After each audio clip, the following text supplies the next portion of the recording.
LG's G4 is one of the best phones on the market this year. It has a phenomenal camera, great display, and lasts all day on a single charge. So when LG used the same brand name for a mini version, expectations were understandably high. Does the G4c deliver as a mid-range smartphone? I'm Cam from 9to5 Google, and this is my review.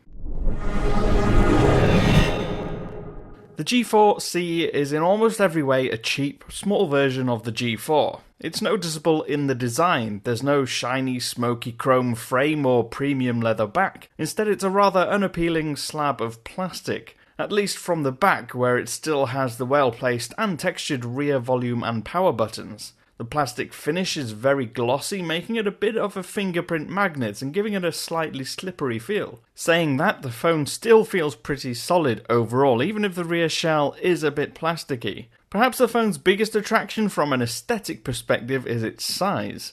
It's only 144mm tall and 70mm wide, making it really easy to hold in one hand. It's light too, ensuring you don't really feel it sitting in your pocket.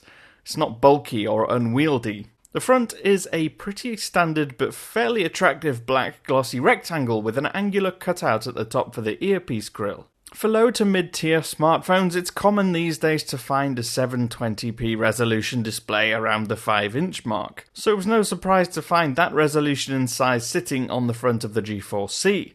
And like its more expensive flagship brother, it's ever so slightly curved. Now, I wouldn't say this is the worst display on the market, but it did disappoint me. At 294 pixels per inch, it's technically sharp enough. It just didn't look all that sharp to the eye. What's more, colours weren't right either. They were too dark. Colours that are meant to be bright and vivid weren't at all. And contrast wasn't too good either, with blacks coming off as more grey. Saying that, the whites were surprisingly neutral, not too warm or cool, very crisp indeed. Not something I was expecting to find on a budget panel. With LG's custom software bogging down even its highest spec phones, I didn't have much hope that this Snapdragon 410 powered mid-range phone with 1GB of RAM would be any better. In fact, sometimes it was downright horrible. Going back to the home screen from the apps would show a blank screen for a few seconds before apps and widgets loaded. Switching screens would lag behind and loading times online were slow. If you're after a fast and responsive cheap phone, this isn't it. But if there's one area of the phone that outshines the others, it's battery life. This thing is phenomenal. It's a 2540 mAh battery and it can go for hours and hours. Using Geekbench's battery benchmark, I got 5 hours and 40 minutes of screen on time with the brightness set at 50%. That's more than I got from the Moto X Play, which has a 3630 mAh cell. In daily use, I'd get to the end of the day with about 30 or 40% left with medium to heavy use. Like the display, the camera leaves a lot to be desired. It's 8 megapixels and films in Full HD, but its photos are on the disappointing side.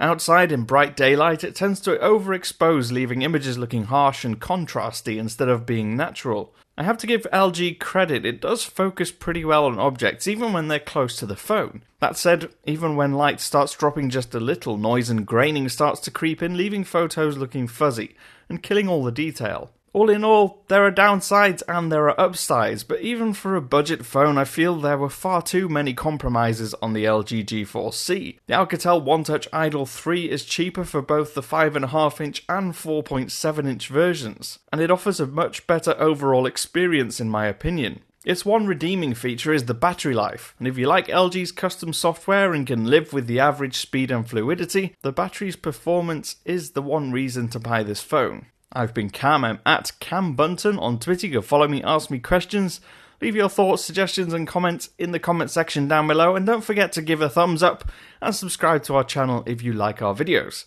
I will see you again soon.